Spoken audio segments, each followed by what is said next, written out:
예, 현대문학 작품론 강의를 계속 진행하겠습니다. 우리가 지금 김춘수 초기 실론의 원리 연구 공부를 하고 있는데, 지금 우리가 김춘수 첫 번째 실론집인 한국 현대시 형태론을 분석하고 있습니다. 지난 시간까지 우리가 공부한 것은 한국 현대시 형태론의 내재된 관점을 징후 발견적 독법을 통해서 두 가지 결절점을 찾아보았습니다. 첫 번째가 김소월로 대표되는 1917년이고, 두 번째는 1937년인데 이 두 가지 결절점이 김춘수 초기 실론의 원리로서 어떻게 형성되고 있는지 살펴보고 있습니다.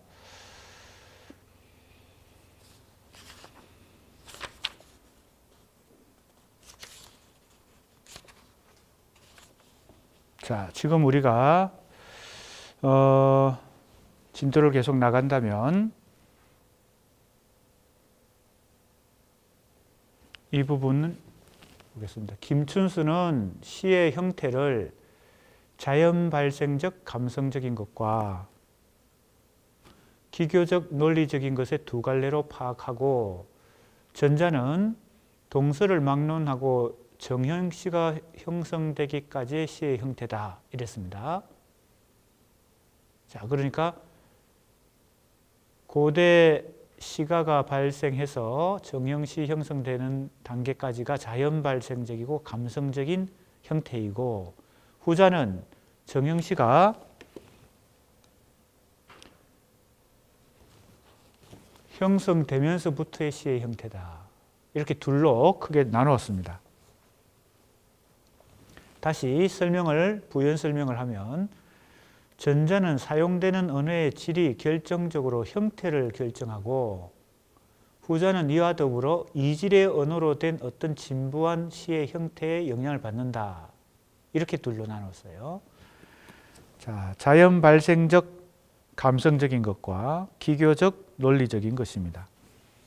시의 역사를 굉장히 거시적으로 계통 발생적으로 보는 거죠. 시라는 장르가 역사적으로 어떻게 변천되어 왔는가. 특히 형태 면에서 두 가지 유형을 설명하고 있습니다. 자, 그러면 여기서 우리가 확인할 수 있는 것은, 김춘수에 의하면 정형시가 형성되기 이전에, 자, 이 부분을 주의해야 됩니다. 정형시가 형성되기 이전에, 자, 우리가 잘 아는 한국의 정형시를 따져보면 향가, 그죠? 신라시대의 향가, 그리고 고려시대의 고려가요, 경기체가, 조선시대의 시조, 가사, 그 위에도 많은 시가 장르가 있지만, 그러한 정형시가 형성되기 이전에 자연 발생적이고 감성적인 시의 형태인 산문이 먼저 존재했다고 보는 겁니다. 이것은 어떤 문자 형식으로 물증을 찾기는 어렵지만 이걸 가설로 설정한다, 이렇게 봐야 되겠습니다. 그것이 바로 자연 발생적 감성적인 형태입니다. 그리고 그 다음 단계가 기교적 논리적 시의 형태는 어디서부터예요? 정형시가 형성되고 나서예요. 그죠? 후자는 이 후자는 다시 한번 봅시다. 여기서 우리가 지금까지 우리가 생각하는 상식과는 좀 다른 더 거시적인 시의 역사적 단계를 살피고 있습니다. 후자는, 그죠? 전자는 동서를 막론하고 정형시가 형성되기까지입니다. 그 다음에 후자는 정형시가 형성되면서부터, 그러니까 정형시를 포함하는 겁니다. 그러면 이 자연 발생적이고 감성적인 시의 형태는 정형시 이전의 단계인데 그것이 산문이 있었다는 겁니다. 자, 우리의 상식은 정형시가 가장 최초의 시의 형태 단계고, 그것은 이미 운문, 노래의 형태를 갖고 있죠. 근데 김춘수의 이 안목으로 보면 시의 형태가 원초적 산문 형태가 있었다고 보는 겁니다. 원초적 산문의 형태를 가설적으로 설정하는 것이 김춘수 소기시론의 중요한 원리다. 이건 일종의 여기서 얘기하듯이 가설입니다. 즉, 시 형태 발생론의 핵심적인 심리적 차원으로서, 자, 형태라고 하는 것은 좀 더 객관적인, 그죠? 물증을 가지고 있는 것인데 거기에 뭐가 작용한다고 김춘수는 계속 생각합니까? 언어 심리가 작용한다고 보고 있죠. 그래서 이런 가설을 설정할 수 있는 것도 형태라는 객관적, 형태 발생이라는 객관적 요소만을 고려하지 않고 언어 심리 차원을 주관적인 요소까지 고려하는 이런 관점 때문에 이런 가설이 가능하다고 생각이 됩니다. 심리적 차원으로서 원초적 산문을 설정하는 것이다. 기교적이고 논리적인 운문의 형태가 이게 이제 정형시입니다. 우리가 생각하는 그런 상식과는 상당히 다른, 지금 더 큰 틀의 거시적인 안목으로 시 장르의 역사적 발전을, 역사적 전개를 구분하고 있습니다. 기교적이고 논리적인 운문의 형태가 회기적인 리듬을 가지고 자연 발생적인 은폐된 리듬을 회기적으로 다스린다는 관점을 얘기하는데 이게 잘 이해가 안 되는 것인데, 이러한 전제를 안다면 이해가 될 수 있습니다. 왜 회기적이냐? 그리고 은폐된 리듬을 회기적으로 다스린다는 말을 상당히 이제 복잡한 말을 했는데, 그것은 이런 전제 때문에 가능하다는 것이죠. 운문의 발생에는 산문이 가진 자연 발생적인 소박한 형태 속에 은폐된, 즉 주름진 채 내재된 리듬을 거슬러 올라가며 회복하는 심리 과정이 작용한다. 그럼 크게 보면 시 형태는 원초적 산문이 있었고, 그 다음에 정형시가 나타나고, 그 다음에 다시 자유시 운동이 벌어지고 산문시로 전개되는데, 이 자유시 운동과 산문시의 그 과정은 왜 회기적 과정이냐? 원초적 산문 단계로 다시 돌아가려고 하기 때문에, 심리적으로 시를 쓰는 시인이에요, 그죠? 그 시인의 언어 심리 속에 그런 회기적 감각이 있다는 겁니다. 자, 처음에는 이해가 안 됐지만 지금 김춘수의 그 전제에는, 염두에 두고 있는 것은 이 원초적 산문을 염두에 두고 있기 때문에 이 자유시 운동이나 산문시의 전개 과정이 회기적이라는 말이죠. 거슬러 올라간다는 말, 이 회기적으로 다스린다는 말이나 리듬을 거슬러 올라간다는 말이나 다 비슷한 말인데, 그것이 왜 가능한가를 이해할 수 있게 됩니다. 김춘수에 의하면 시 형태 발생에 있어서 산문에서 운문으로의 전개는 다시 한번 전환을 맞이한다. 자, 이것이 이제 나는 지금 김춘수 시론을 연구하는 연구자이고 혹은 비평가인데 내가 머릿속에서 이런 생각을 해내는 건 아니죠. 김춘수가 이 첫 번째 시론집인 한국현대시 형태론이라는 이 시론집에서 그런 말을 하고 있기 때문에, 그런 관점으로 계속 설명을 하고 있기 때문에 내가 그걸 포착해서, 그걸 발견해서 분석하고 있는 것입니다. 운문의 질서, 세련, 미는 시의 형태에 그대로 반영된다. 정형시는 발생 당초에 이런 심리 과정을 가졌던 것이다. 자, 정형시가 발생할 때는 우리가 지금 자료로 남아있는 것, 그죠?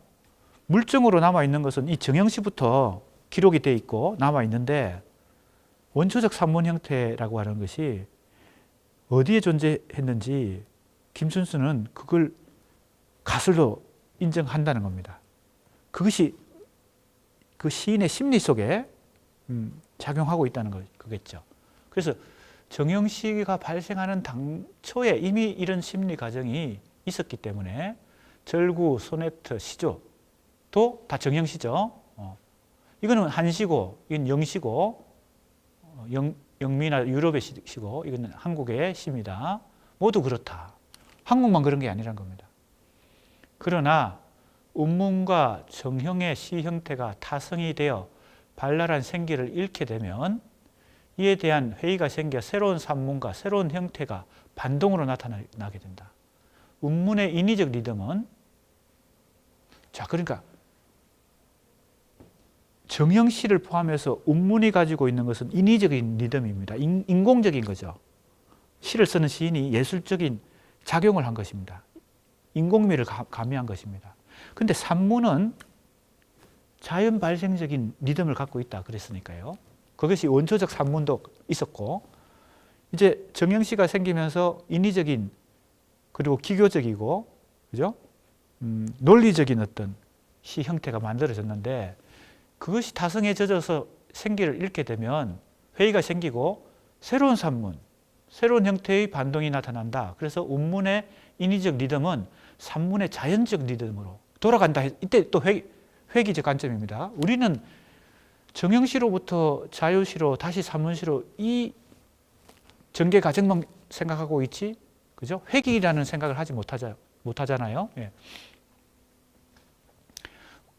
자연적 리듬으로 돌아가게 되는데 운문을 겪은 다음이기 때문에 형태는 운문이 나타나기 이전의 산문이 취한 그것과는 달리, 즉 운문이 나타나기 이전의 산문이 바로 원초적 산문입니다. 그것과는 달리 기교적 논리적이 된다. 자, 운문을 겪었기 때문에, 통과했기 때문에 이게 정형시입니다. 정형시를 통과한 이후의 자유시와 산문시는 원초적 산문이 가지고 있는 자연 발생적 감성적인 요소보다는 기교적 논리적인 요소가 가미된다는 겁니다. 그러니까 정형시 이전의 원초적 산문과 정형시 이후의 산문 혹은 자유시, 산문시는 속성이 다르다는 거죠. 아무튼 그러나 그것은 회기, 즉 산문으로 돌아가려는 움직임이다. 운문과 정형보다 한층의 시의 효과를 형태에서 얻으려는 심리가 움직인다. 이랬어요. 자, 이것도 우리 상식과는 다른 얘기를 하고 있습니다. 그래서 우리가 이제 공부하는 사람이 자기 생각을 앞세우면 안 되고 이 텍스트가 말하는 것에 우선은 충실하게 정확하게 그걸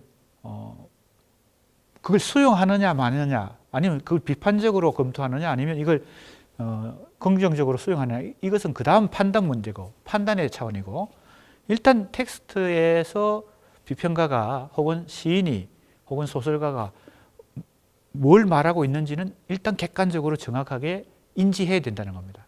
그 다음에 판단은 이 연구자의 몫이죠. 그걸 비판적으로 평가할 수도 있고 그것을 긍정적으로 평가할 수도 있는데, 지금 김춘수가 이 한국 현대시 형태론에서 얘기하는 것은 이 산문, 자유시나 산문시의 이 형태가 오히려 보세요. 운문이나 정형보다 시의 효과를 형태에서 얻으려는 심리가 더 강하다는 겁니다.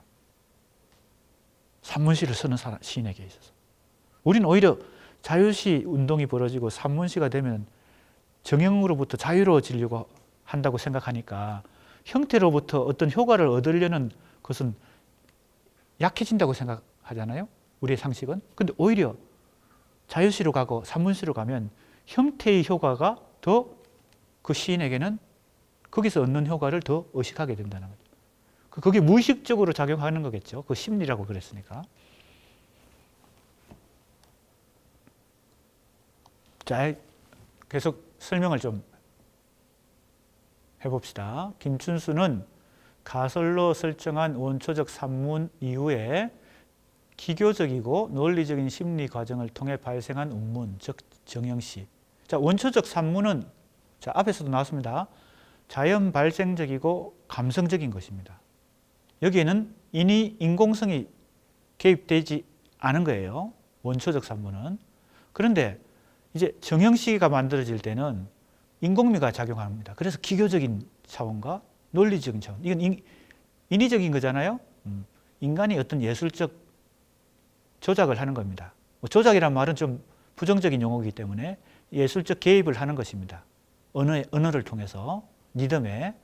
그래서 정형시가 기교적이고 논리적인, 자, 여기에 초점이 있습니다. 심리 과정. 언어를 구사하는 인간의 심리 과정에 기교적이고 논리적인 측면이 있다는 겁니다. 그래서 정형시가 만들어지는데, 즉 운문 혹은 정형시가 만들어지는데 거기는 질서도 세련미도 또 아름다움도 갖고 있는 것이죠. 산문의 리듬이 자연의 질서라면 운문의 리듬은 인간의 질서고, 그래서 인공미입니다. 어찌 보면 모든 예술은 인공미를 가지고 있죠. 그죠? 자연미가 있고 인공미가 있습니다. 칸트의 그죠? 미학 판단력 비판 같은 곳의 기본도 자연미와 인공미를 구분하는 것입니다. 인간 체험에서 빚어진 인간의 이념이 한 시대의 문화 양식을 낳고 그것에서 다시 신미의식이 파생되어 운문을 낳는다. 정형시가 이렇게 해서 만들어진다는 겁니다. 역사적으로. 그러나 운문과 정형의 시 형태가 타성이 되면 그게 이제 습관이 되는 거죠. 관습이 되는 겁니다. 그래서 처음 그게 만들어질 때 그 강력한 예술 정신 이런 게 개입돼 있어. 그죠? 이런 게 개입됐겠죠. 그죠? 기교적이고 논리적인 심리 과정 그리고 질서 세련 이런 게 있는데 이제 그게 습관처럼 누구나 정형시를 쓰게 되는 것이죠. 그래서 타성이 되면 운문의 인위적 리듬은 다시 원초적인 리듬, 즉 자연적 리듬으로 돌아가게 된다. 이거죠. 그거는 기교적인 논리적인 것이 가미되지 않은 자연 발생적이고 감성적인 것인데 리듬으로 돌아가게 된다. 이때 산문은 운문을 겪은 후에 그것이다. 이때 산문은 바로 산문시를 얘기합니다. 그죠? 자유시나 산문시 운동을 얘기합니다. 이것은 정형시를 경험한 이후에 통과한 이후의 것이므로 여기 이 자유시나 산문에는 기교적이고 논리적인 것이 개입된다는 겁니다. 즉 운문과 정형에 대한 반동으로 나타나는 산문은 더 큰 시의 효과를 형태에서 얻으려는 심리가 작용하기 때문에 원초적 산문은 굉장히 소박한 리듬인데 자유시나 산문시가 가지고 있는 리듬은 이 소박한 리듬, 자연 발생적이고 감성적인 것과는 다른 어떤 리듬 그리고 형태의 효과 이런 것까지 고려하는 심리가 작용한다는 겁니다. 자, 이것이 이제 김춘수의 이론인데 굉장히 이제 어찌 보면 독창적인 것이고 독자적인 것이죠. 다른 사람들이 그래서 이걸 요약하면 이렇습니다. 시의 형태가 어떻게 전개됐는가, 발생하고 전개됐는가. 원초적 산문이 최초에 있었고 그 다음에 운문, 이게 정형시입니다. 그 다음에 새로운 산문. 이게 이제 자유시나 산문시로 간다는 거죠. 이렇게 이제 요약할 수 있겠습니다. 자, 그러면 계속해 보겠습니다. 김춘수는 자유시 이래의 시 형태들이 그 다음에 이제 더 진전된 얘기들을 하게 됩니다. 자유시 이래의 시 형태들이 장르를 혼란케 하고 있다. 이제 이게 탈장르죠. 혹은 다장르. 장르의 경계를 이제 넘나드는 그런 시 형태들이 나타난다는 겁니다. 그래서 실제 이것은 우리가 여러 구체적인 사례들을 찾아볼 수도 있습니다. 자유시나 산문시는 서경시에도 담시에도, 담시가 요 이야기 담자입니다. 이야기 담자. 이야기시라는 뜻이겠죠. 우리말로는 이야기시, 한자로는 담시. 이것이 이제 1970년대 이후에 80년대까지 김지아가 이 담시라는 장르 이름을, 시 장르 이름을 붙여가지고, 그죠? 뭐라고 할까요? 새로운 장르 실험을 했죠. 그것도 일종의 이 장르를 혼란케 하는 것 중에 하나입니다. 새로운 장르를 만든다. 그리고 대설이라는 장르도 만들어냈어. 왜 소설이라고 했을까? 소설, 우리가 이제 픽션이나 서구에서 발생한 그 노벨, 그걸 소설이라고 번역하는데 동양에서는, 동아시아에서는 일본, 한국, 중국 적을 소자를 쓰거든요. 작은 이야기 이런 뜻이잖아요. 소설. 우리도 지금 가장 통용되는 장르 명칭이 소설이잖아요. 시, 소설 할 때 소설. 적을 소자를 쓴다는 것이죠. 그러니까 이게 사소한 이야기 이런 뜻이겠죠. 개인의 시시콜콜한 이야기를 담는 문학 장르니까 소설이고 디테일을 중시하는 것이죠. 작은 어떤 디테일까지 다 이야기하고 묘사하니까요. 그래서 이 김지아는 자기가 쓰는 이 이야기는 소설이 아니라, 작은 이야기가 아니라 큰 이야기다. 대설. 그것도 이제 장르를 새롭게 개척하는 것이죠. 이 담시는 이전부터 있었죠. 이야기 형태를 가진, 그렇죠?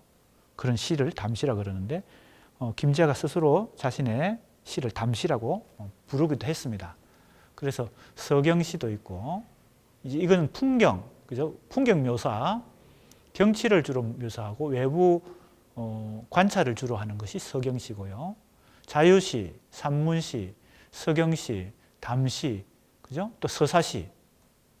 담시와 서사시는 거의 이제 비슷한 장르 명칭이지만 서사시는 좀 더 장편 서사시에 가깝고, 이거는 이야기시에 가깝고, 장르의 혼란을 겪는다. 여기서 주목할 점은 장르 혼란을 겪고 있는 자유시 이후의 형태를 정형시가 생기기 이전의 상태와 비슷하다. 이 부분도 우리가 주목할 만합니다. 크게 시의 형태가 자유시, 산문시로 전개되고 있는 것을 획이라고 보는 관점도 굉장히 독특한, 독창적인 관점인데, 왜 획입니까? 원초적 산문으로 돌아가려고 한다는 것이죠. 지금 장르가 혼란하는 이 시대적 현상을 역시 어떻게 생각하나 하면 정형시 이전의 즉 원초적 산문 형태와 그 양상이 비슷하다라고 보는 겁니다. 그때는 혼재되어 있었을 테니까 장르들이, 그죠? 장르 혼재 혹은 융합 상태에서 이제 장르가 본격적으로 분화되는, 그래서 독립되는 그런 과정으로 역사적 전개를 했을 테니까 이 장르 혼란 현상 혹은 탈장르 현상, 이것을 원초적 산문 형태와 비슷하다고 생각하는 거죠.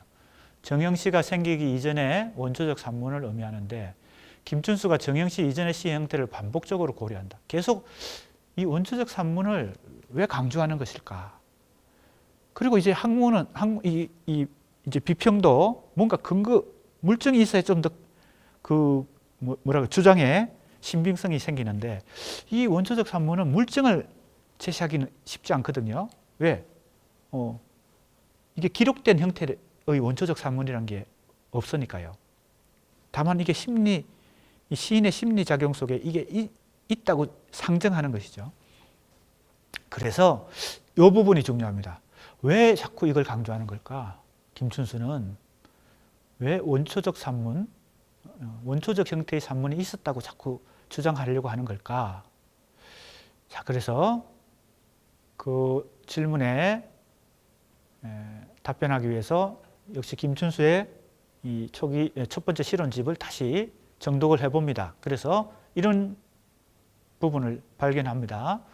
김구용의 산문시를 논의하는 과정에서, 자, 김구용 산문시, 자, 이게 산문시의 구체적인 이제 예로서 김구용의 산문시를 지금 분석하는 겁니다. 김춘수는 이 문제에 대해 다음과 같이 얘기합니다. 이것을 거꾸로 보면 서정시, 서사시, 자, 이제 소설을 포함한 것이고요. 극시, 산문희곡을 포함해서 모두 시로 환원된다. 이거는 우리가 김춘수가 아니라도 우리도 이해하고 있는 것입니다. 문학의 원초적 형태는 장르로 보면 시가 최초의 형태고, 그 모형에서, 모형, 이때 모자는 어미 모자입니다. 그 모태로부터 장르가 다 파생되는 거죠. 그래서 서사시가 뭡니까? 로망스 형태를 거쳐서 기사, 이야기, 그죠? 근대 소설 이렇게 전개되니까 사실은 지금 소설의 모태는 서사시죠. 서사시도 시의 일종이었으니까 시로부터 소설이 나왔다. 지금 희곡도 원형을 거슬러 올라가 보면 뭡니까? 극시, 그죠? 그것도 시의 일종이었죠. 그러니까 서정시, 서사시, 극시라고 하는 이 시의 세 가지 유형이 역사적 전개 과정을 통해서 현재의 시, 소설, 희곡으로, 그죠? 역사적 발전을 했다는 것이 우리가 잘 알고 있는 일반 상식인데 그 얘기를 하는 것입니다. 시로 환원된다. 시는 더 나아가서 발라드, 댄스에 환원된다. 시보다 더 원형은 발라드 댄스다. 그죠? 발라드 댄스는 또한 인간성이 환원되는 것이다. 인간성이라고 하는 것, 그죠? 자연 환경과, 그죠? 적응하거나 혹은 개척하면서 인간이 이 예술을 만들어내고, 뭐, 동물 벽화로부터, 그건 회화의 전신이죠. 이 언어를 통해서 노래도 하고 음주 가무를 통해서 시를 만들어냈을 때, 시라는 예술을 만들어냈을 때, 그 최초의, 그죠? 발생 순수로 따지면 인간성이라는 게 있었겠죠. 그죠? 인간 정신이 있었겠죠. 거기서 발라드, 댄스가 나오고, 거기서 시가 나오고, 거기서 이제 서사, 시로 거쳐서 소설, 그죠? 극시가 근대 이후에 이제 희곡으로 이렇게 전개됐던 것이죠. 지금 발생론 쪽으로 거슬러 올라가는 겁니다.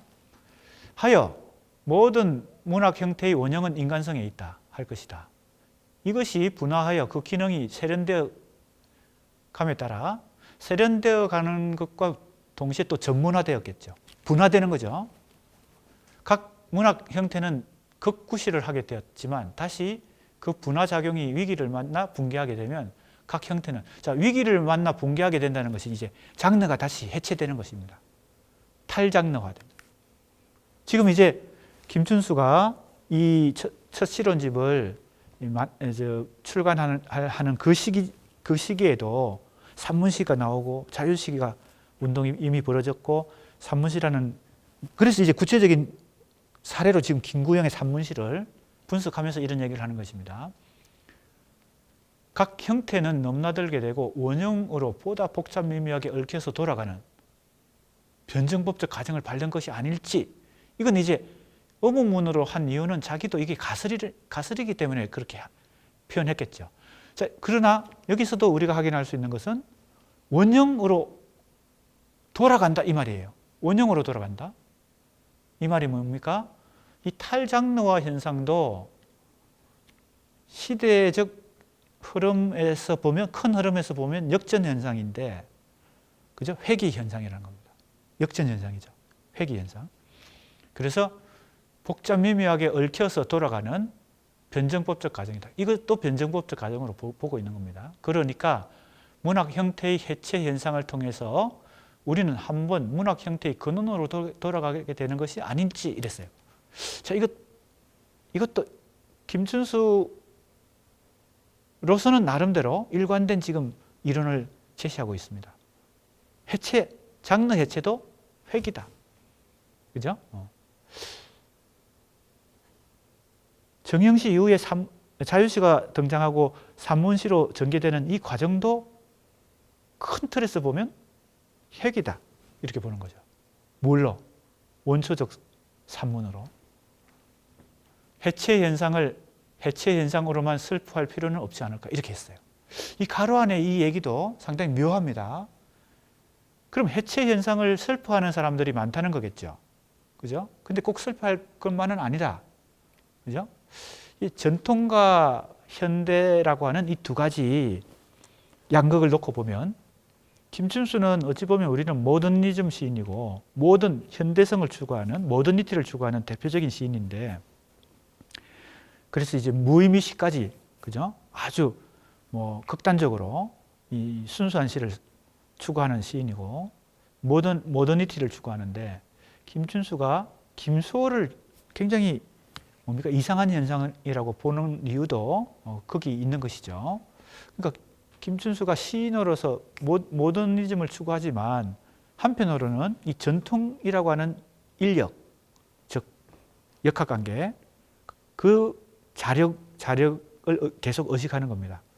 미래로 가는 것하고 과거로 가는 것하고 이 두 가지 사이에서, 전통과 모더니티 사이에서 김춘수가 지금 상당히 고민을 하고 있다는 걸 알 수 있습니다. 해체 현상을 해체 현상으로만 슬퍼할 필요는 없다. 이 말은 해체 현상은 회귀 현상이기도 하니까, 해체 현상 그 자체는 과거로 회귀하는 것이기도 하니까, 다시 말하면 원초적 산문으로, 즉 전통으로 돌아가는 것이기도 하니까, 그래서 이렇게 표현을 하고 있는 것 같습니다.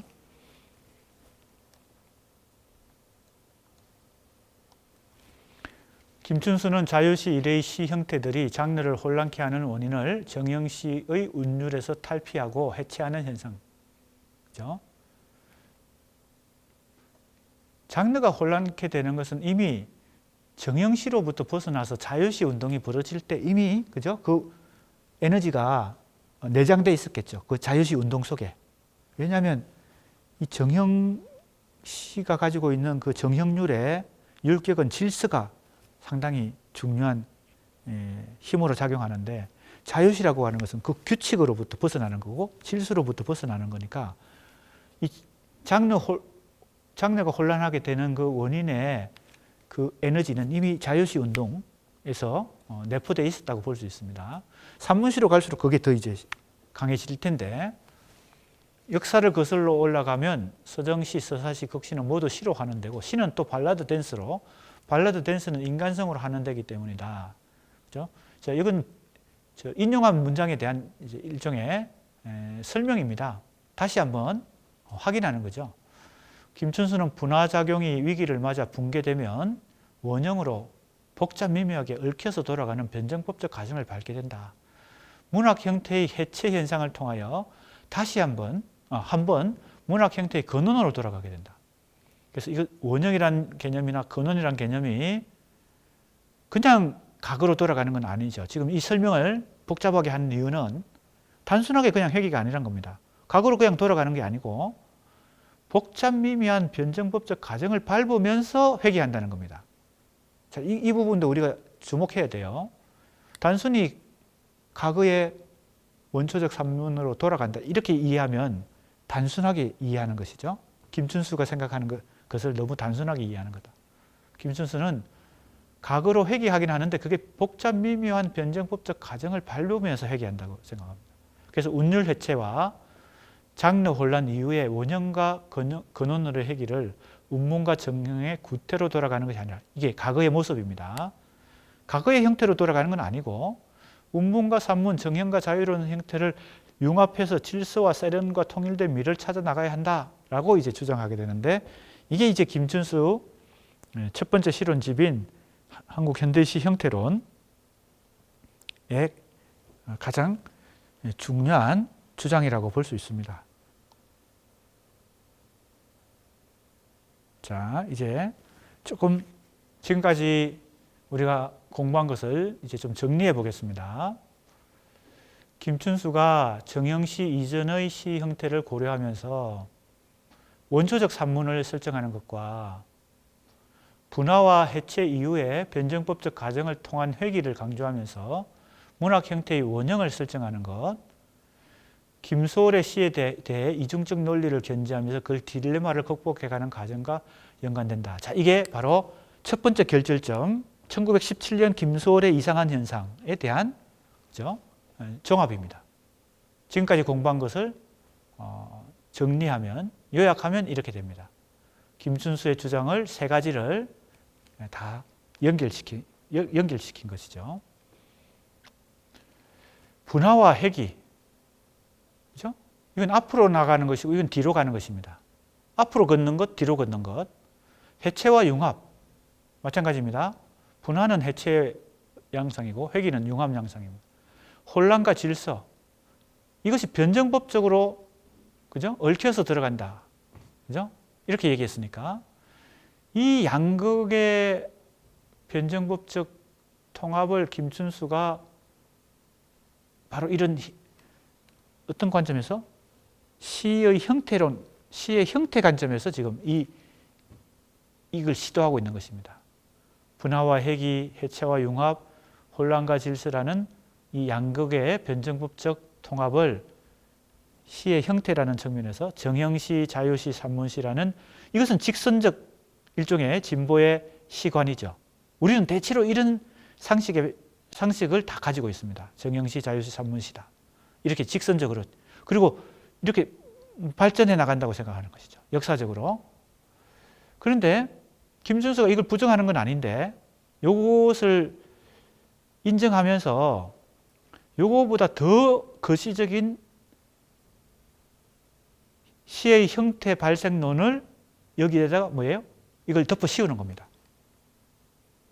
이건 우리도 이렇게 생각하고 있는데 이 직선적 진보 시간을 유지하면서 이거보다 더 폭넓은 관점을 이 관점에다 덮어 씌우는 거죠. 그죠? 그런 겁니다. 보세요. 요거보다 정형시보다 뭐예요? 원초적 산문이 먼저 있었고 그 다음에 운문이 나오고 그 다음에 산문이 온다 이렇게 한 거예요. 어찌 보면 정형시, 자유시, 산문시라고 하는 이 개념보다 운문, 산문 하는 것은 더 일반론적이고 더 포괄적인 개념이잖아요. 그러니까 오히려 논의를 더 확대시키는 거죠. 포괄적인 원론으로 더 뭡니까? 일반론으로 더 포괄적인 이론으로 얘기하되 다른 사람들이 아무도 생각하지 못했던 원초적 산문 형태를 뭡니까? 가설로 세우면서 이 이론보다 더 큰 이론을 만드는 겁니다. 순차적 전개 과정과 원형과 근원으로의 변정법적 해기라는 원한적 해기 과정을 결부시킴으로써 보다 다층적이고 복잡 미미한 시 형태 발생론적 시각을 확보하게 된다. 자, 이것이 내가 이 논문에서 김춘수 첫 실론집을 분석하며 하고 이런 이게 종합이고 이것도 종합이죠. 그죠? 지금까지 분석한 것을 종합한 것입니다. 그래서 이제 시를 연구하는 연구자나 혹은 비평을 연구하는 연구자가 그 텍스트로부터 그죠? 이 시인이 지금 시에서 말하는 것이 무엇인가? 이 비평에서 비평가가 말하는 것이 무엇인가? 일단은 그걸 그죠? 포착할 수 있어야 되겠죠. 객관적으로 파악할 수 있어야 되겠죠. 자, 이 얘기가 지금 가지고 우리가 공부한 것을 요약한 내용입니다. 자, 이것이 김소월과의 대결에서 얻은 김춘수 초기 실론의 첫 실론집의 소득이었다라고 평가할 수 있습니다. 왜 김춘수는 1917년 김소월을 이상한 현상이라고 얘기하고 그걸 끝까지 그저 물고 늘어져서 자기가 이 한국 현대시 형태론이라고 하는 이 책에서 주장하려고 하는 새로운 독창적인 어떤 가설을 주장을 이렇게 발전시킨 것입니다. 요거는 이제 내가 정리한 것이고 김춘수가 이렇게 주장했다고. 김춘수는 이 두 방향, 즉 순차적 전개 과정 이겁니다. 정형시, 자유시, 산문시 이거는 직선적, 순차적 진행 과정이에요. 이걸 부정하는 게 아닙니다. 김춘수는. 요걸 인정하면서 그 다음에 원한적 해기 과정 이겁니다. 원초적 산문, 운문, 새로운 산문. 새로운 산문은 원초적 산문으로 회귀하는 것이죠. 하지만 과거 그 자체는 그 모습 그대로는 아니죠. 자, 그러니까 자 보세요. 순차적 전개 과정이라고 하는 관점이 하나 있고 원한적 회귀 과정이라는 관점이 또 하나 있어요. 이 두 가지 관점을 동시에 생각한다는 겁니다. 그리고 그걸 결부시키려고 합니다. 이로부터 실론의 심리적, 논리적 긴장과 에너지가 발생한다. 그랬어요. 자, 이 두 가지 관점 사이에는 뭔가 그죠? 이렇게 딱 정확하게 들어맞지 않는 어떤 빈틈이 있죠. 그래서 그걸 결합시켜서 김춘수가 자기의 이론으로 이걸 종합하려고 하는 과정에서 굉장한 노력을 하고 이론적인 어떤 그죠? 합리성, 뭐라고 할까요? 설득력을 부여하고 이렇게 하는 과정이죠. 특히 가장 핵심은 이 원초적 산문을 그죠? 가설로 설정한다는 것이 굉장히 중요한데 그게 바로 내가 볼 때 김춘수 이 첫 실론집의 가장 중요한 핵심이다. 그래서 그 김춘수 자체도 심리적, 논리적 긴장과 에너지가 바로 이 김소월과의 대결에서 발생한다는 겁니다. 그래서 이 두 가지 관점을 결합하는, 결부시키는 그런 이론을 전개한다. 이렇게 볼 수 있습니다. 이건 이제 내가 분석하는 거죠. 이게 이런 게 있다는 것을 내가 김춘수 첫 실론집에 이런 요소가, 이런 특징이 있다고 내가 이제 분석하고 있는 것이죠. 이 두 방향을 하나의 완결된 논리로 통합하는 것은 쉽지 않은 딜레마. 이게 하나로 딱 들어맞게, 그죠? 결합하기는 쉽지 않은데, 딜레마를 동반한다고 볼 수 있지만 이 시도로 인해 실론의 깊이와 넓이가 확장되고 더 복합적이고 풍성해졌다. 단순한 이론이 아니고 복합적인 이론이 복잡 미묘한 시 형태론이 됐죠. 안 그랬으면 굉장히 단순했겠죠. 우리가 알고 있듯이 그냥 순차적인 시 형태 발생론이라고만 생각한다면 그건 상식적인 생각이니까. 자, 이게 첫 번째 뭐예요? 1917년 김소월과의, 그죠? 대결이죠. 이상한 현상이라고 얘기했던, 왜 굳이 이상한 현상이라고 얘기했을까? 그죠? 이상한이라는 이 단어를 사용한 것에서 이미 우리가 김춘수의 심리를 알 수 있습니다. 아, 이거는 순차적인 시 형태의 발생 과정과는 좀 다른 획기적인 과정이기 때문에 이 김소월과 대결해서 뭔가 자기의 새로운 이론을 만들어 내야 되겠다는 그런 어떤 심리가 작용했으니까 이상한이라는 표현을 썼겠죠. 1917년 김소월 이상한 현상, 그죠? 자, 이제 두 번째 결절점입니다. 4장입니다. 두 번째 결절점은 37년의 양상과 관련됩니다. 그죠? 37년의 양상. 지금 이 논문은 김춘수 첫 실론집인 한국 현대시 형태론의 어떤 방법으로 징후 발견적 독해로 접근해서, 그죠? 두 가지를 포착했잖아요. 1917년 김소월 현상, 두 번째 1937년. 그럼 두 번째 37년 현상도 우리가 살펴봐야 되겠습니다. 김춘수는 한국 현대시 형태론의 제7장을 1937년의 양상이라는 제목 하에 이 시기의 한국시를 특별히 살피고 있다 이랬어요.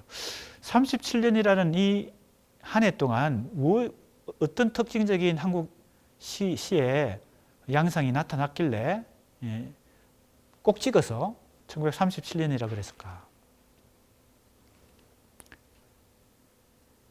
예를 들면 우리가 역사, 한국사든 세계사든 역사학에서 특정한 연도를 주목하는 경우들이 있죠. 왜냐하면 사회적 변혁이 크게 일어났다든지, 그죠? 역사적 전환이 일어났다든지. 그래서 우리가 너무 쉬운 사례를 든다면 1960년 4.19 혁명, 이것도 우리 한국 현대사에 굉장히 큰 역사적 사회적 변화를 일으켰기 때문에 그 1960년 4.19를 굉장히 중요한, 그죠? 기점으로 보잖아요. 지금 김춘수가 보고 있는 것은, 그죠? 역사학자들이 그 역사적 시기의 중요성을 가지고 결절점을 찾는 것과, 그죠? 유사하지만 이것은 역사적 사건이 아니고, 그죠? 문학적 사건이죠. 1937년에 한국 현대시에 어떤, 그죠? 변화의 큰 계기가 있었다는 거죠. 김춘수는 지금 시론, 즉 시의 이론을 통해서 이 1937년, 17년도 중요하고 37년도 중요하다고 본 것입니다. 이 시기에 한국 시를 특별히 살피고 있는데, 자, 1절에서는 서정주와 유치환의 시를, 자, 이 37년과 관련됩니다. 낭만주의적 주정할 때 이 정자는 감정할 때, 정서할 때 정자입니다. 주는 중심이라는 뜻이죠. 주정주의 하는 것은 감정이 중심이 된 그런 걸 얘기합니다. 주의의 작품으로. 주정 내지 주의 했을 때 주의는 뜻입니다. 뜻의자입니다. 그러니까 감정이 중심이 되거나 뜻이 중심이 되는, 의미가 중심이 되는 그런 작품으로 간주하고 이랬어요. 자, 서정주 유치환의 시가 첫 번째 유형입니다.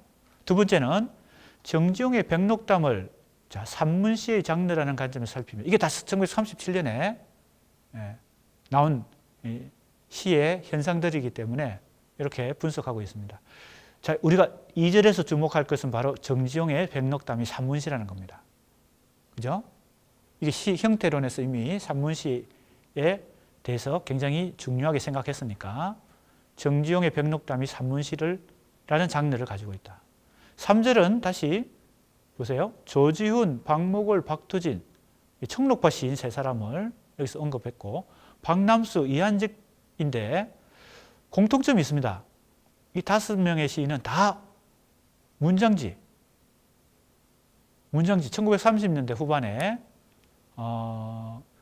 이 문장지는 소설가 이태준이 만든 잡지이고 시 분야는 주로 정지용이 추천위원이었어요. 그러니까 이 시인들은 다 공통점은 문장지로 추천을 받아서 시인으로 등장을 했고 또 바로 이 정지용의 제자들이라고 볼 수 있습니다. 정지용이 추천해서 시인이 되었으니까요. 자, 그러니까 1절에서 서정주, 유치한, 2절에서 정지용, 3절에서 조지훈, 박목월, 박두진, 박남수, 이한직 등 문장지에 추천된 시인군의 형태를 고찰했습니다. 자, 그러면 이 1절, 2절, 3절이 다 1937년의 양상인데 이 1937년의 양상이 뭘 말하려고 하는 것인지 그걸 우리가 주목해 봐야 될 것 같습니다. 그는 서정주와 유치한의 1937년경의 시가 폐허 백조의 1917년에 비하여 자 1910년대 이 동인지 시대라고 보통 우리가 얘기하는 이 창조, 백조, 폐허 등등의 이 시들이 1910년대 시라면 서정주, 유치한의 이 30년대, 37년의 시를 비교해 보는 것입니다. 서구 낭만주의의 핵심에 근접했지만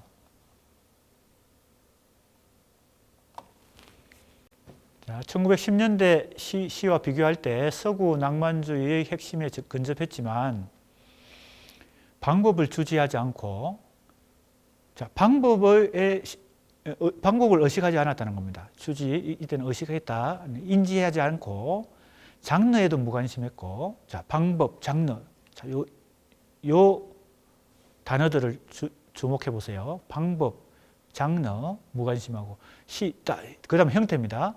시 형태가 흔들린다 이렇게 얘기했어요. 김춘수가 시를 보는 관점은 바로 이런 관점에 있습니다. 방법, 장르, 형태요. 이 책의 제목이 뭡니까? 이 실론집의 제목이 한국 현대시 형태론이에요.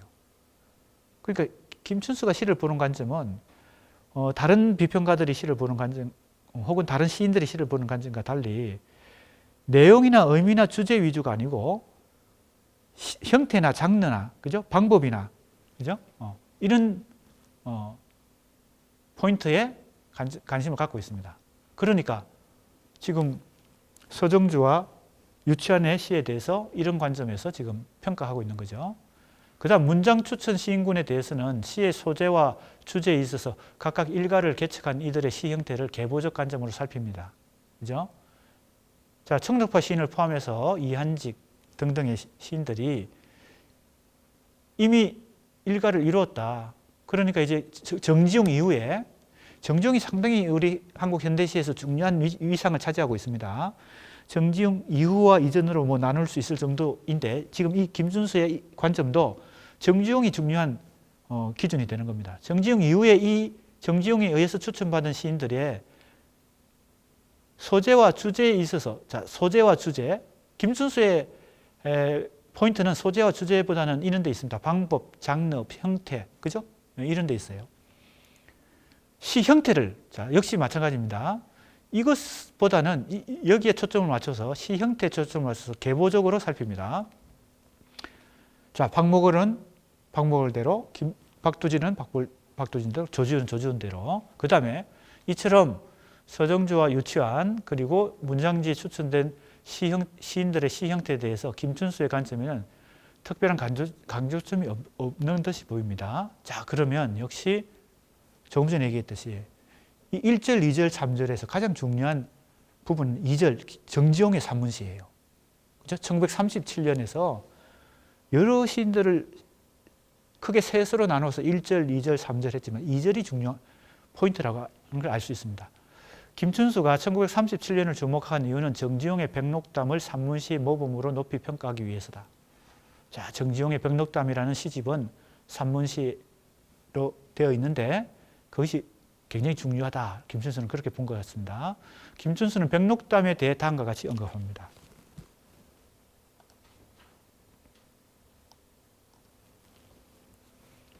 음률에 완전히 무관심한 도저한 산문이다 이랬어요. 자, 이 음률, 소위 말하는 이제 운율 혹은 리듬인데, 그러니까 이건 정형률에서, 그죠? 정형률을 완전히 벗어났다 이렇게 얘기하는 거. 무관심하다. 도저한 산문이다 이랬어요. 산문시의 형태를 갖추었다. 그리고 이것은 단순한 서경, 외부의 풍경을 관찰하고 묘사하는 거, 이게 서경이죠. 사생, 이 비슷합니다. 사생은 묘사에 해당되는 거죠. 외부의 모습을, 외부 현실이나 자연의 모습을 그림 그리듯이 묘사하는 거, 그것도 아니다. 함축하고 있는 이미지가 도처의 언어의 몇 배나 되는 양의 세계를 전개시키고 있다. 이렇게 했어요. 자, 그러면 이미지를 구사했는데 그 이미지에는 그 겉으로 표현된 언어, 이미지의 언어보다 몇 배나 되는 것이 그 세계가 그 안에 함축되어 있다는 거죠. 자, 이것이 김춘수가 보는 정지용 산문시의 특성입니다. 그래서 산문시의 조건이 모여졌다 할 것이다. 산문시라고 하는 것이 수필화, 진짜 산문하고 산문시는 다르죠. 산문시가 왜 산문이 아닌가? 산문하고 다른가? 산문의 형태를 가진 시지만 이거는 시기 때문에 거기에는 뭔가 밀도와, 그죠? 압축, 그죠? 생략, 엄청난 강도가 그 안에 내장돼 있어야 그게 수필 같은 산문이 아니라 산문시라고 말할 수 있을 텐데, 김춘수는 그걸 이렇게 설명하는 것입니다. 함축하고 있는 이미지가 도처에서 언어의 몇 배나 되는 양의 세계를 전개시키고 있다. 정지용의 백록담은 이상의 것과 함께, 이상, 그죠? 한국에서는 처음으로 산문시라는 장르를 개척한 것이라 할 것인데, 자, 김춘수가 볼 때는 한국에서 산문시를 개척한 두 명의 시인이 있습니다. 누구예요? 정지용과 이상입니다. 정지용과 이상이에요. 향가 이래의 한국시는 여기서 새로운 전개의 사고를 경험하였다. 굉장히 이 결절점을 또 중요하게 보는 겁니다. 1917년 김소월의 이상한 현상, 1937년 정지용의 산문시. 이 두 개가 김춘수 첫 시론집인 한국 현대시 형태론의 두 개의 결절점이다. 이걸 이제 발견하고 포착하는 것은 연구자의 몫이죠. 물론 이제 다른 주장도 많이 했을 테고, 그죠? 이 주장을 포함한 여러 가지가 많이 있을 텐데, 이 실론집 전체에는 가장 중요하고 핵심적인 거, 경중을 따지는 거죠. 연구자는 이게 가장 이 책에서 중요한 핵심이다. 내가 볼 때는 이 두 가지라는 겁니다. 왜냐하면 이미 지적한 바와 같이 산문과 줄글로서의 시 형태와 내용으로서의 이미지점이 이전의 세계에서는 볼 수 없었던 결합을 일단 보여줬기 때문이다. 자, 이 부분이 중요합니다. 왜 김춘수가 정지용의 백록담을 산문시의 모범으로 평가하는지 그 근거가 중요한 거죠. 평가도 중요하지만 그 평가의 근거가 중요한데, 이렇게 얘기합니다. 자, 시 형태와 내용입니다. 둘로 지금 두 가지를 같이 겸비하고 종합했다는 것인데, 첫 번째, 이건 우리가 이미 알고 있습니다. 산문과 줄글로의 시 형태. 이게 산문시의 형태랍니다. 라는 거죠. 이 백록담이라는 시집은 산문시의 형태를 갖고 있다. 그죠? 두 번째, 내용으로서의 이미지점입니다. 자, 이게 굉장히 지금 중요해요. 내가 볼 때, 연구자인 내가 볼 때, 이 논문을 쓸 때. 자, 두 번째 결절점인 1937년 정지용의 산문시에서 핵심적인 부분은, 김춘수가 보는 독특한 관점은, 독창적인 관점은 이 부분입니다. 형식적으로는, 형태적으로는 산문시의 형태를 갖고 있다. 이건 우리도 다 알고 있죠. 두 번째, 이게 굉장히 독특한 거예요. 왜? 이미지점이라고 하는 이 문해사조를 내용으로서의 이미지점이라는 표현을 쓰고 있거든요. 우리가 이미지점 하면 이미지를 중심으로 시를 쓰는 서구 현대 모더니즘의 한 유파고, 그래서 대표적인 사람으로 에즈라 파운드라든지 T.S. 엘리어트 같은 사람들 대표적으로 우리 이번 학기 수업에도 여러 번 이제 소개했죠. 그 이미지가 바로 객관적 상관물로서 뭐예요? 가장 대표적으로 과거에 16세기부터 18세기까지 크게 유행했던 그 서구 낭만주의, 영국을 중심으로 한 그 낭만주의 시하고 정반대로 순수한 감정을 혹은 영감을, 그죠? 정서를 드러내는 것은 20세기 시가 아니다. 현대 시가 아니다. 감정을 대신하는 객관적 상관물로, 즉 그 객관적 상관물에 해당되는 게 이미지입니다. 이미지로 감정이든 내용이든 주제를, 의미를 대신하는 것. 어찌 보면 이 이미지는 내용이라기보다는 형식이라고 보는 것이 우리의 상식입니다. 감정이나 사상이나 주제가 내용이고 그걸 객관적 상관물인 이미지로 대신 표현하는 거니까 이미지점의 사실은 가장 핵심은 형식에 비중을 둔, 그죠? 문해사조 혹은 주장이라고 볼 수 있는데, 김순수가 뜻밖에도 이 이미지점을 내용으로서의 이미지점이라고 말하고 있다는 겁니다. 정지용은 우리나라 바로 그 이미지점 시를 완성시킨 가장 대표적인 시인인데, 김기림 같은 모더니즘 시인도 있지만 시의 수준으로, 형상화 수준으로 보면 정지용을 가장 높이 평가하죠. 그래서 우리 수강생들도 너무 잘 아는 유리창 1이라는 작품, 그죠? 죽은 아이를 안타까워하고 그리워하면서 유리에 입김을 흐리우고, 그죠? 그것이 꿈틀꿈틀하면서 입김이 사라지는 모습을 산새가, 폐결핵에 걸린 산새가 꿈틀대다가 날아가 버리는 것으로 묘사한 그 유명한 유리창 1이라는 시가 있습니다. 다 알 텐데 그 작품이 내가 볼 때는 한국 이미지점 시의 가장 최고봉이다, 이렇게 볼 수 있습니다. 왜? 시적 원관념들을, 그게 바로 이제 죽은 자식에 대한 자신의 안타까움, 그죠? 그리고 죽은 자식이라고 하는 그 대상 자체도 다 이미지로 다 표현했죠. 뭘로 표현했어요? 입김으로 표현했고, 입김을 다시 산수로 표현했잖아요. 그러니까 두 번의 이미지 구성을 한 거예요. 그러니까 객관적 상관물을 2차로 구성했죠. 죽은 자식을 입김에 비유한 것, 입김이라는 이미지로 표현한 것 자체가 객관적 상관물로 표현한 것인데, 이 입김은 다시 산새로 비유되고 있어요. 그죠? 마지막에는 산새처럼 날아갔구나 그랬으니까 이 입김을 이 꿈틀 조금씩 움직이다가 사라져 버리는 거, 그죠? 겨울철에 유리창에 입김을 호하고 불면 가만히 있지 않고 이렇게 조금씩 움직이다가 사라지잖아요. 없어지잖아요.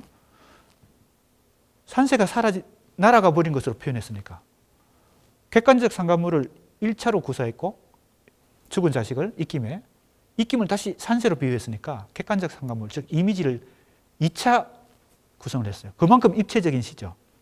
단순한 시 같으면 어떻게 해요? 죽은 자식이 자꾸 그리워서 안타깝네, 뭐 이렇게 표현했겠죠. 그건 이제 시라고 할 수도 없지만 아무튼 그걸 이미지로 구사했기 때문에, 객관적 상관물로 재구성했기 때문에 그게 이미지점 시로서 상당한 높은 수준에 올라갔는데, 그렇게 볼 때 지금 정지용이 한국 이미지점 시에, 즉 서구 이미지점 시를 수용해서, 일본을 거쳐서 수용해서 한국에서 창작된 이미지점 시로서, 그 이후에는 또 뭐 많은 훌륭한 시들이 있었겠지만 이제 역사적으로 보면 1930년대에 정지용의 시가 그 이미지점의 높은 경지에 올라갔다고 볼 수 있습니다. 그런데 지금 김춘수가 볼 때는 이 정지용의 백록담을 이런 관점에서 높이 평가하는 겁니다. 내용으로서의 이미지점. 그럼 내용으로서의 이미지점이 뭘까? 형태로서는 산문시의 형태를 중시했고 김춘수가 내용 면에서는 내용으로서의 이미지점을 중시했다는 거예요. 자, 그래서 이 부분이 우리의 탐구의 대상이 됩니다. 김춘수가 보는 내용으로서의 이미지점이 도대체 뭘까? 김춘수는 정지용의 백록담을 산문시라고 간주하고 이상과 함께 한국에서 산문시를 개척한 공로를 평가합니다. 그는 산문시의 조건에 대해 언급하는데 우선 음률에 대한 무관심, 운율로부터의 탈피죠. 그 다음에 단순한 서경이나 사생이 아니라 이미지의 압축성입니다. 이미지가 높은 밀도를 가지고 압축되어 있을 때, 그죠? 그건 단순한 서경이나 사생은 그렇진 않잖아요. 외부에 있는 풍경을 묘사할 뿐이지 거기에 압축되어 있는 것은 아니죠. 그런데 산문시의 전제 조건으로서 운율로의 탈피가 상식적으로 이해되는 반면 함축하고 있는 이미지의 압축성은 좀 더 세밀한 해석의 과정을 요구한다. 이건 내가 이제 연구자로서 이 부분이 조금 더 분석이 필요하다는 겁니다. 함축하고 있는 이미지라고 김춘수가 말했을 때, 그죠? 뭘 대상으로? 정지용의 백록담이라는 산문시를 대상으로 이렇게 표현하고 있는 거예요. 자, 이것하고 조금 전에 내용으로서의 이미지점하고 뭔가 연결고리가 있겠죠. 이렇게 표현했을 때 함축하고 있는 이미지. 이와 관련하여 김춘수가 산문시의 조건으로 제시하는 산문과 줄글로서의 시 형태와 내용으로서의 이미지점의 결합이란 무엇을 의미하는 것일까? 자, 이 부분이 핵심입니다. 앞에서 언급했던 김춘수 초기 시론의 관점인 언어의 심리적 과정에 근거한 시 형태 발생론은 시 장르의 통사, 역사적 전개 과정입니다. 통사, 즉 고찰로서 정형시, 자유시, 산문시라는 직선적 전개 과정, 이걸 진보라고 볼 수도 있고요. 전개라고 볼 수도 있는데 근간으로 한다. 김춘수가 정형시 이전의 시 형태로서 원초적 상문을 설정하여 원초적 산문, 운문, 새로운 산문의 순차적 전개 과정을 고려하는 것은 한편으로 이러한 기본 관점을 유지하는 것이지만 다른 한편으로 원형과 근원으로의 변정법적 해기라는 원한적 해기 과정을 결부시키는 것이죠. 자, 순차적 진행과 원한적 해기 두 가지가 결합될 때, 자, 어떤 일이 생기겠습니까? 자, 원한적 해기와 순차적 전개. 자, 이 두 가지가 두 가지를 결합해야 이 김춘수가 자기 시 이론을, 그죠? 종합할 수가 있겠죠. 결부시킬 때 이런 기본 관점은 흔들린다 했습니다. 어떤 게 기본 관점입니까? 순차적 전개가 기본 관점이에요. 순차적 전개. 보다 복잡 미미한 논리의 회로를 형성하게 된다. 이건 앞에서도 말했습니다. 지금 이 4장 이전에도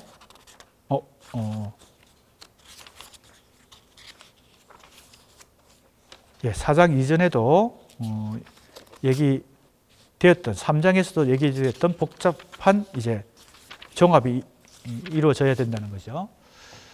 인용문에서 김춘수가 제시한 산문시의 조건에도 이런 복잡 미묘한 논리의 회로가 작용한다. 자, 그러니까 우리가 앞에서 봤던 이 두 가지 방향성의 종합 혹은 충돌, 그 충돌을 하나로 완결해야 되니까 하나의 이론으로 종합해야 되니까 순차적 전개와 원한적 해기라는 이 두 가지 방향성을 하나로 종합하는 것이 지금 이 산문시의 조건에도 작용하고 있다는 겁니다. 산문시의 조건이 바로 뭐예요? 형태적으로는 산문시의 형태고 내용적으로는 뭐예요? 이미지점, 내용으로서의 이미지점. 그걸 두 가지를 가지고 있다는 점에서 뭐예요? 정지용의 백록담이라는 산문시가 중요하다고 지금 말하고 있으니까요.